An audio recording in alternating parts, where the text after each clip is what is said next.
Olá pessoal, neste exercício eu vou exemplificar a elaboração de um plano financeiro de longo prazo, um plano financeiro para 2 anos de uma empresa em cujo ano recentemente concluído ela alcançou os valores em balanço patrimonial que estão na coluna B, com um total do ativo de 963.750, total do passivo e patrimônio líquido de mesmo valor, e com relação ao resultado apresentado na coluna F, ela teve uma receita de vendas de 1.050.000, um lucro líquido de 29.700 e distribuiu 20.000 em dividendos.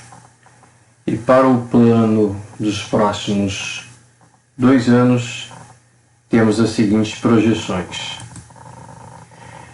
De acordo com o seu plano financeiro, as vendas deverão aumentar em 8% a cada ano, assim como o saldo indisponível.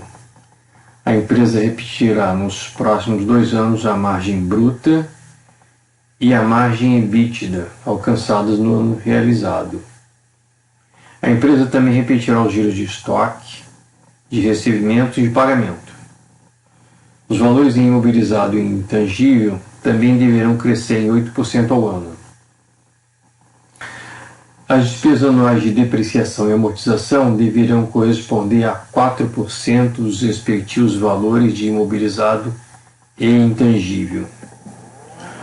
Os dividendos anuais pagos serão de 3% sobre o capital social. A empresa não aumentará o capital social e somente captará novos empréstimos de longo prazo se houver necessidade de recursos adicionais. A taxa de juros a ser paga sobre os empréstimos será de 12% ao ano. Calcule a necessidade de aportes financeiros, o NAF, para o ano 1. Considere que, se houver necessidade de capital, a empresa obterá novos empréstimos de longo prazo, a mesma taxa atual de juros. Elabore as projeções de balanço e resultado para o ano 1 e repita para o ano 2 os itens anteriores. Para o ano 1, eu posso facilmente projetar alguns valores de balanço patrimonial. Eu sei que, por exemplo, o disponível também vai aumentar em 8%, assim como a receita de vendas. Então eu posso colocar aqui o valor disponível de 8% sobre o valor anterior.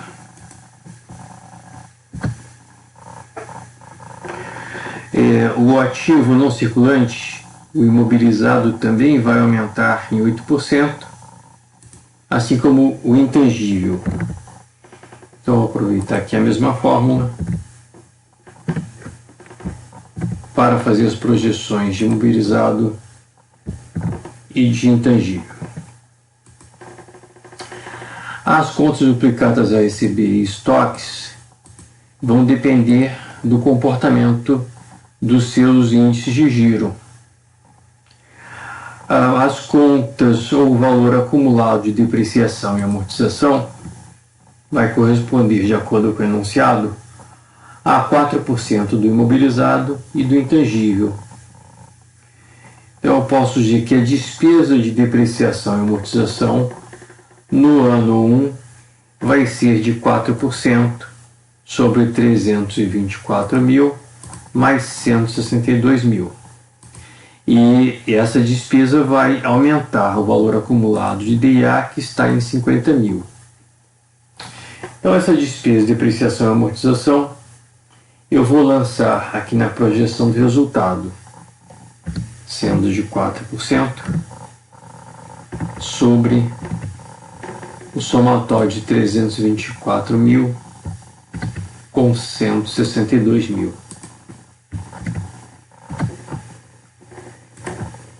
Essa despesa de depreciação e amortização, então, ela vai aumentar o valor acumulado de DIA. que vai passar a ser 50 mil, mais 19.440. Bom, com relação ao ativo circulante, então estamos dependendo da conta de duplicatas a receber e da conta de estoques. Com relação ao passivo, a conta fornecedores vai depender do comportamento do giro de contas a pagar, duplicatas a pagar. Porém, a princípio, o exigível a longo prazo vai se manter em 350 mil. Ele só vai aumentar se houver necessidade de fundos. O capital social vai se manter em 450 mil. E a reserva de lucros vai depender do lucro líquido e do pagamento de dividendos para os próximos anos.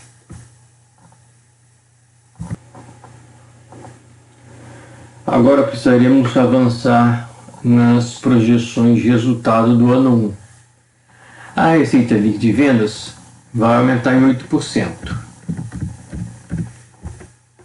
Então vamos fazer essa multiplicação. E a gente sabe que a projeção de lucro bruto está associada à manutenção da margem bruta. Bom, margem bruta é a relação de lucro bruto sobre receita líquida de vendas. Então, se a margem bruta vai se manter, é porque o lucro bruto vai crescer a mesma taxa que a receita de vendas.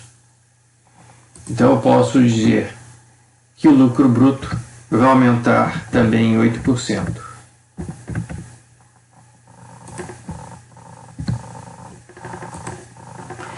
E também anunciado diz que a margem EBITDA também vai se manter.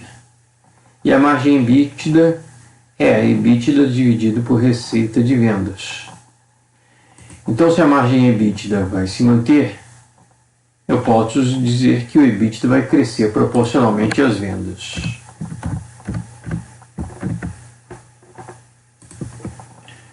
Porém, vocês devem estar preparados para situações como, por exemplo, uma mudança na margem bruta, uma mudança na margem EBITDA.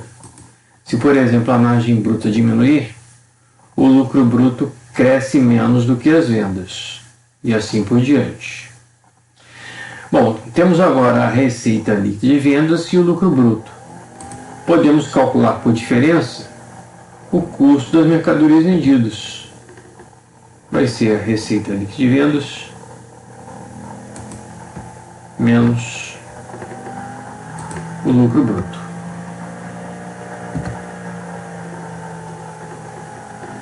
E o mesmo podemos fazer para o cálculo de despesas operacionais.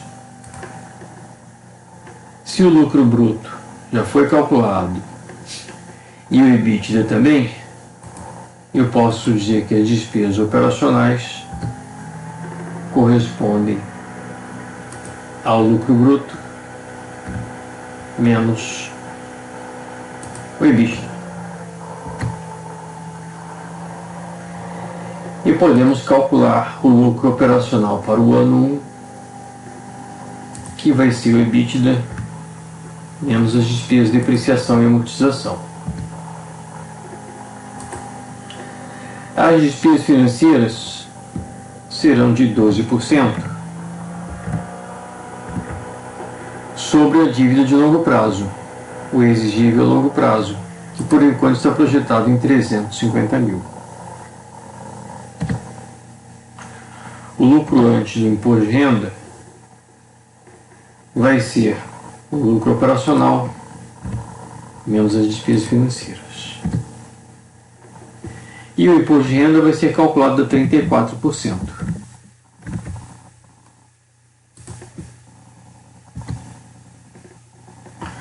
O lucro líquido vai ser o lucro antes do imposto de renda menos o imposto de renda.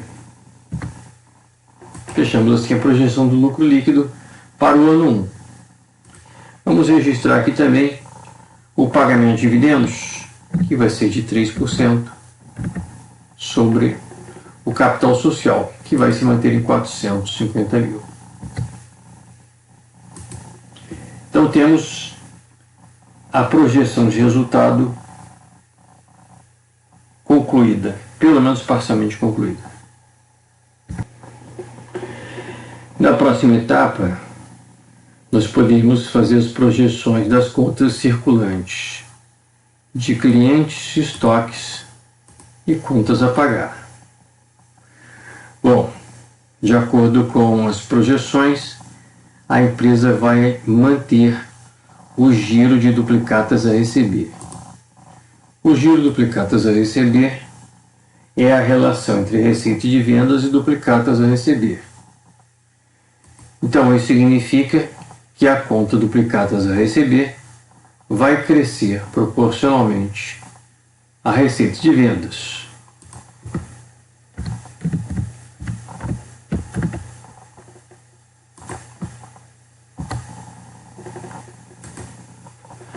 O giro de estoques também vai se manter.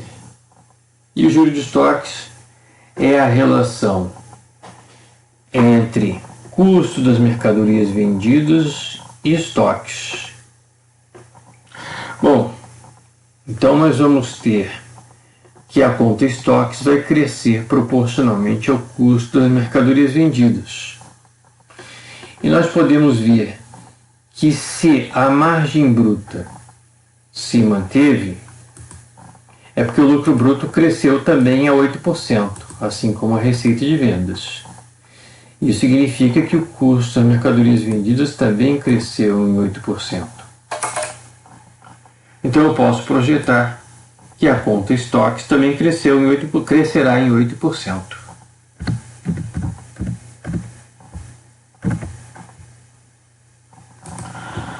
Mas vocês devem estar preparados para situações em que, por exemplo, o giro de estoques aumente, o giro de estoques diminua, e o mesmo com relação à conta duplicatas a receber. Bom, então temos que o ativo circulante já pode ser calculado para o ano 1, pelo menos.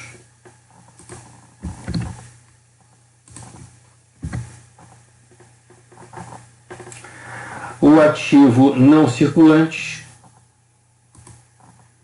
no seu valor líquido,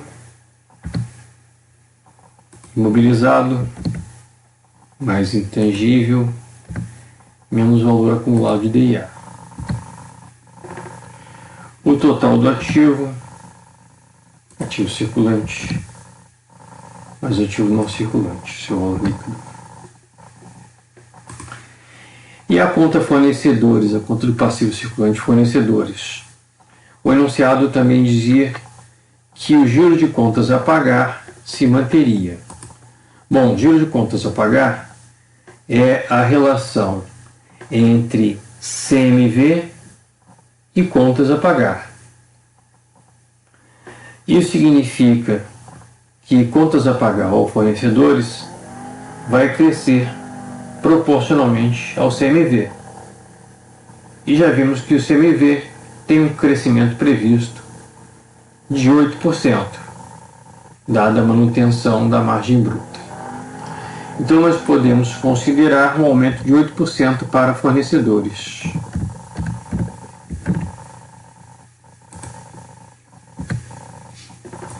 Preparem-se para situações onde o giro de fornecedores possa sofrer um aumento ou uma diminuição. Ok? Bom, então nós temos que o total do passivo já pode ser projetado como 118.800 mais o exigível a longo prazo. Com relação à reserva de lucros, ela corresponde ao valor anterior mais o lucro líquido projetado menos a projeção de pagamento de dividendos. O patrimônio líquido sendo o capital social mais a reserva de lucros. E finalmente o total do passivo e patrimônio líquido é igual ao total do passivo mais o patrimônio líquido.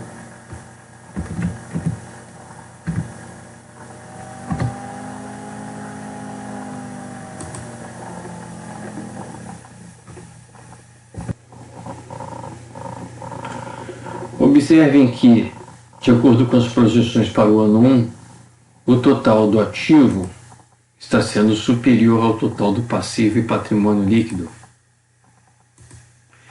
Isso significa que a empresa vai precisar de mais fundos, mais capital para dar conta das projeções do ativo total. Então, quando o total do ativo projetado é superior ao total do passivo e patrimônio líquido projetado, é porque temos uma necessidade adicional de fundos. A empresa vai precisar, de alguma forma, captar mais recursos ao valor calculado pela diferença total do ativo menos total do passivo e patrimônio líquido. Então a empresa precisará de fundos a um total de 32.066 para dar conta do plano financeiro do ano 1. A próxima etapa é transformar essa necessidade adicional de fundos em mudanças no balanço patrimonial. E de acordo com o plano financeiro, se houver a necessidade de fundos, a empresa captará mais empréstimos de longo prazo. Isso significa que o exigível a longo prazo não vai ficar em 350 mil, vai aumentar em 32.066, alcançando então 382.066.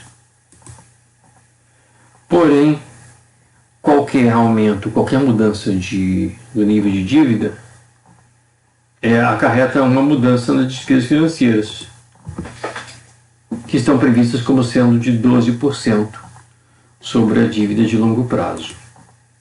Então, se alterarmos o valor projetado de exigível a longo prazo, se projetarmos um aumento dessa dívida, teremos um aumento das despesas financeiras, como consequência uma redução do lucro antes do imposto de renda, uma redução do imposto de renda, uma redução do lucro líquido. Com isso, a reserva de lucros vai ter uma pequena redução. E, então, o valor da necessidade adicional de fundos não vai estar totalmente zerada e vai precisar de uma revisão. Então, aqui a parte, eu vou registrar essa necessidade adicional de fundos como sendo, por enquanto, de 32.066.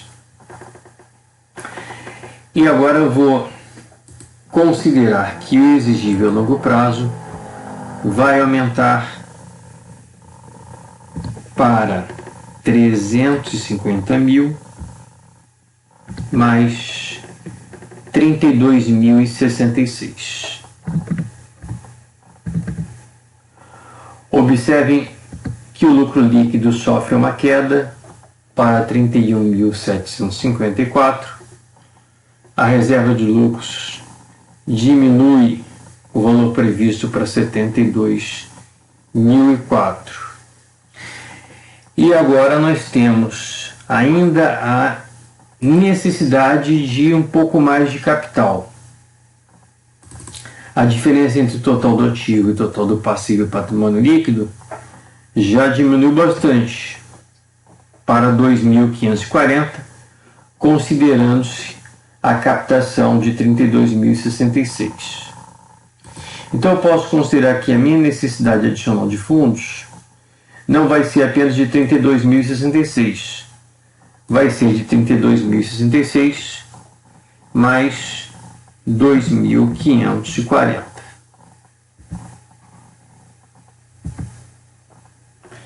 Então eu posso agora recalcular o exigível a longo prazo como sendo de 350 mil, mais 32.066, mais 2.540. Teremos ainda uma pequena redução do lucro líquido e da reserva de lucros. E a necessidade adicional de fundos ainda não foi totalmente zerada, mas já está um valor bem menor. Se eu repetir esse processo de registro de um aumento do adesivo a longo prazo, de acordo com essa necessidade adicional de fundos, vai haver um momento em que o valor do NAF vai praticamente ficar zerado.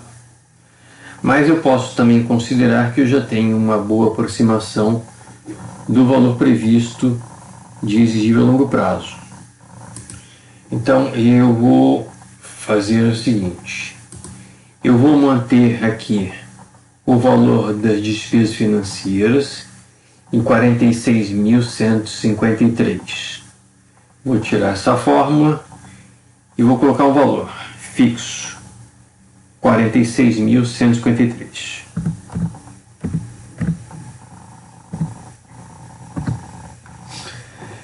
E vou considerar agora um último registro do aumento do adesivo a longo prazo ao valor de 201.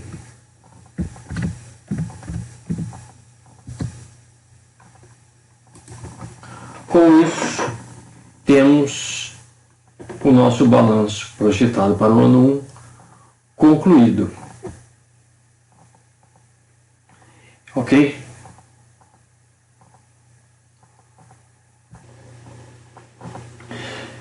Deste modo, a necessidade adicional de fundos projetada para o ano 1 seria de 32.066 mais 2.540 mais 201. Esse seria o valor aproximado. Então, eu faria o somatório de 32.066 mais 2.540 mais 201. Necessidade adicional de fundos de 34.087. Dessa forma, o exigível a longo prazo aumentaria de 350 mil para 384.807. Por último, eu gostaria de comparar o valor que calculamos da necessidade adicional de fundos, 34.807, com o valor exato ao qual chegaríamos se repetíssemos o processo inúmeras vezes, até que a diferença entre o total do ativo e o total do passivo e patrimônio líquido fosse zerada. A diferença entre o valor aproximado e o valor exato, em termos proporcionais, é bem pequena. Então, essa aproximação já é bastante satisfatória para o nosso plano financeiro.